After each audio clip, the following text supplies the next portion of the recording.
हाँ, तो आज हम लोग समझने वाले हैं कि लाइटनिंग कैसे अकर करती है, ठीक है, यानी कि बिजली कैसे चमकती है। आज उसको हम लोग समझने वाले हैं। तो आज का हमारा टॉपिक क्या है, हाउ लाइटनिंग अकर्स। यानी कि आसमान में आपने नोटिस किया होगा कि जब कभी भी बहुत घने बादल होते हैं, आंधी तूफान आ रहा होता है और आसमान में आपने नोटिस किया होगा जब बारिश हो रहा होता है तो उस समय आपको लाइटनिंग देखने को मिलता है, ठीक है। वो लाइटनिंग यानी कि बिजली जो आसमान में चमकती है, जिससे आपको डर भी लगता होगा। तो आज हम लोग जो है उसके पीछे का फिजिक्स समझने वाले हैं, यानी उसके पीछे का साइंस समझने वाले हैं कि किस तरह से लाइटनिंग जो है वो अकर करती है, यानी कि क्लाउड्स में जो है वो किस तरह से लाइटनिंग जो है वो शो हो रही है, उसको आज हम लोग समझते हैं, ठीक है। तो इसको समझने के लिए सबसे पहले आपको ये समझना होगा कि क्लाउड्स कैसे फॉर्म होते हैं, यानी कि बादल कैसे बनते हैं।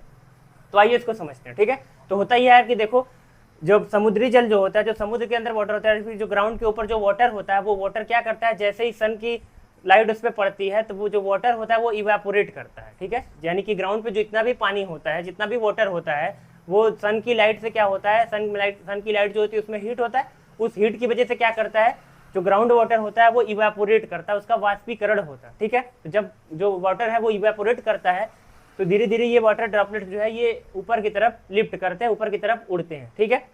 अब आप सोच रहे होगे कि ये वाटर ड्रॉपलेट जो है ये ऊपर कैसे उड़ रही हैं।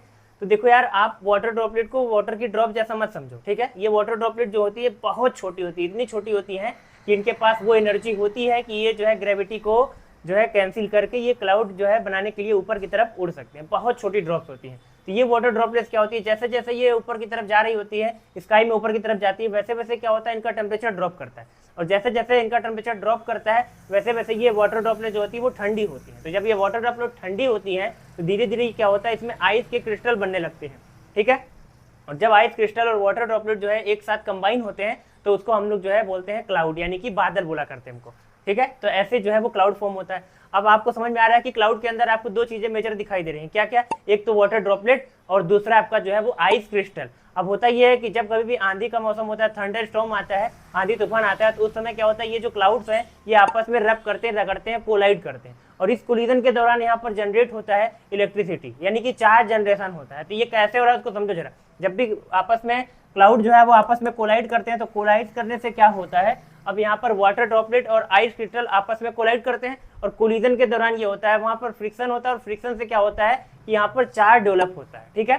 अब चार्ज कैसे डेवलप होता है, कौन सा चार्ज कहाँ डेवलप होता है, उसको जरा समझो। तो देखिए यार, पॉजिटिवली चार्ज जो है वो लाइट चार्ज होता है और निगेटिवली चार्ज जो है हैवी चार्ज होता है। तो जिसकी वजह से यहाँ पर ये होता है कि पॉजिटिवली चार्ज जो होता है वो क्लाउड के ऊपर वाले सरफेस पे चला जाता है, और निगेटिवली चार्ज क्योंकि हैवी होता है जिसकी वजह से वो जो है क्लाउड के नीचे वाले पार्ट पे आता है। और जैसे यहाँ पर चार्ज सेपरेट होते हैं तो यहाँ पर जिसको हम लोग बोलते हैं चार्ज सेपरेशन, और जैसे ही कहीं पर भी चार्ज सेपरेट होंगे, जैसे मान लो ये पॉजिटिव चार्ज ये निगेटिव चार्ज है, अगर ये एक साथ कंबाइन होंगे तब तो कोई दिक्कत नहीं। अगर चार्ज सेपरेट होते हैं तो सेपरेट होते ही यहाँ पर पोटेंशियल डिफरेंस क्रिएट होता है। पोटेंशियल डिफरेंस यानी कि वोल्टेज क्रिएट होता है, और वोल्टेज वही जो आप समझ रहे हो, घर में आपका जैसे 220 वोल्ट आता है, ट्रांसफार्मर पे आपने देखा होगा जो है 11,000 वोल्ट का कनेक्शन होता है, तो इस तरह से वोल्टेज वही है। तो वोल्टेज कैसे क्रिएट होता है, जब चार्ज सेपरेशन होता है। तो यहाँ पर आप देख रहे हो कि जो है क्लाउड के अंदर चार्ज सेपरेशन हो रहा है, पॉजिटिव चार्ज निगेटिव चार्ज अलग अलग सेपरेट हो रहे हैं यहाँ पर भी। इसका मतलब यहाँ पर पोटेंशियल डिफरेंस क्रिएट हो रहा होगा, वोल्टेज क्रिएट हो रहा होगा, ठीक है। और ये चार्ज सेपरेशन होता रहेगा, जैसे क्लाउड आपस में कोलाइड करते रहेंगे ये चार्ज सेपरेशन कंटिन्यू रहेगा। और एक टाइम ऐसा आता है कि इतना ज्यादा यहाँ पर वोल्टेज क्रिएट हो जाता है कि ये वोल्टेज जो है वो एयर का जो ब्रेक डाउन वोल्टेज होता है उससे ज्यादा हो जाता है। अब एयर का ब्रेक डाउन वोल्टेज क्या है, तो एयर का ब्रेक डाउन वोल्टेज अगर आप देखोगे तो 3 किलो वोल्ट पर mm है। मतलब अगर 1 mm लेयर होगी, 1 mm एयर की लेयर होगी, 1 mm मतलब आप समझ रहे हो स्केल में सबसे छोटा खाना। तो अगर एयर की जो लेयर है वो 1 mm है तो उसको अगर ब्रेक डाउन करना है तो उसके लिए कितना वोल्टेज लगता है, तो उसके लिए जो वोल्टेज लगता है वो कितना लगता है, वो है 3 किलो वोल्ट पर mm, मतलब कि 3000 वोल्ट पर mm लगता है, तब जाके एयर का ब्रेक डाउन होता है। एयर का ब्रेक डाउन होने का क्या मतलब है, एयर जो है ऐसे तो इंसुलेटिंग होती है, उसमें करंट फ्लो नहीं करता, लेकिन अगर एयर का ब्रेक डाउन होगा तो ब्रेक डाउन का मतलब उसके अंदर भी चार्ज क्रिएट होंगे, और चार्ज अगर क्रिएट होंगे तो वहां पर करंट फ्लो कर सकता है, ठीक है। तो वही सिचुएशन यहाँ होता है। वैसे तो एयर जो है नॉन कंडक्टिंग है, तो यहाँ से यहाँ तक करंट को आना नहीं चाहिए था, लेकिन जैसे जैसे यहाँ चार्ज सेपरेशन बढ़ता है, चार्ज सेपरेशन बढ़ने से क्या होता है, वोल्टेज इंक्रीज करता है क्लाउड का। और जैसे चार्ज सेपरेशन से वोल्टेज इंक्रीज करता है, एक समय ऐसा आता है कि ये वोल्टेज इतना ज्यादा हाई हो जाता है कि ये क्लाउड के अंदर की जो एयर है, यहाँ पर जो एयर है इसको तो ब्रेक डाउन करता ही है, और साथ में ये क्लाउड और जो ग्राउंड के बीच की जो एयर है उसको भी ये ब्रेक डाउन कर देता है। क्यों? क्योंकि यहाँ का वोल्टेज बहुत ही ज्यादा एक्सट्रीमली हाई होता है। कितना हाई होता है? तो आप अगर इसको सर्च करेंगे तो आपको समझ में आने वाला है कि यहाँ का जो वोल्टेज, जो थंडर स्टॉर्म या जो लाइटनिंग का जो वोल्टेज होता है वो करीब करीब 1 गीगा वोल्ट के आसपास होता है।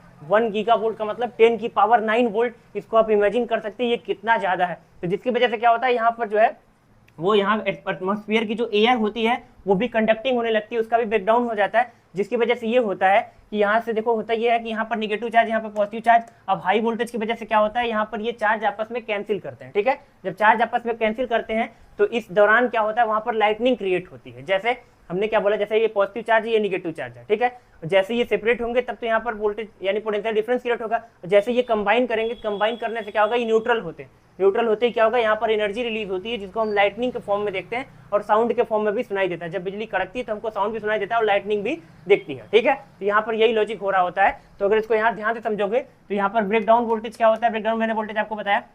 और यहाँ पर हो ये रहा है कि जैसे ये कोलाइड करते हैं, कोलाइड करने से ये सेपरेशन होता है, सेपरेशन करने से यहाँ पर लाइटनिंग अकर होती है। ठीक है, तो जैसे ही चार्ज न्यूट्रल होते हैं तो न्यूट्रल होते ही क्या होता है, अगर ये पॉजिटिव नेगेटिव आपस में कंबाइन कर जाएंगे तो यहाँ पर लाइटनिंग क्रिएट होती है, और इसी को ही हम लोग जो है वो आसमान में देख रहे होते हैं। तो इस तरह से यहाँ पर लाइटनिंग होती है। अब नेचर के अंदर चार्ज का बैलेंस बना होना चाहिए।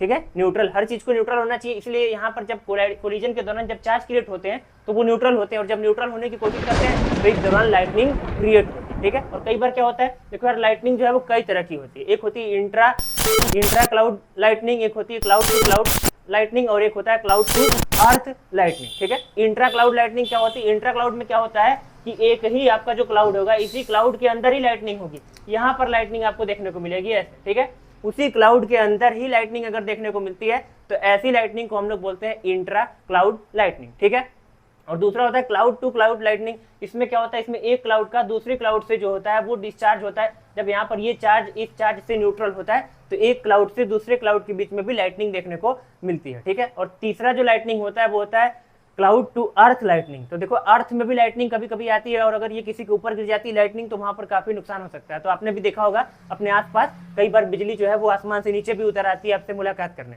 ठीक है, तो ये ग्राउंड पे कैसे आती है बिजली, उसको जरा समझो। तो देखो हो ये रहा है कि ये जो आपको दिखाई दे रहा है क्लाउड, इसमें नीचे वाला पोर्शन जो है वो निगेटिवली चार्ज हो गया है। अब होता ये है कि क्योंकि यहाँ का वोल्टेज इतना ज्यादा है, वोल्टेज ज्यादा होने से क्या होता है, इलेक्ट्रिक फील्ड ज्यादा होता है। इलेक्ट्रिक फील्ड ज्यादा होने से ये होता है कि यहाँ पर ये जो निगेटिव चार्ज होता है ये यहाँ से ग्राउंड जो होगा, ग्राउंड न्यूट्रल है, ग्राउंड पे भी पॉजिटिव निगेटिव चार्जेस है, लेकिन ये निगेटिव चार्जेस क्या करता है, निगेटिव चार्ज जो होता है ये ग्राउंड से पॉजिटिव चार्ज को अपनी तरफ खींचता है।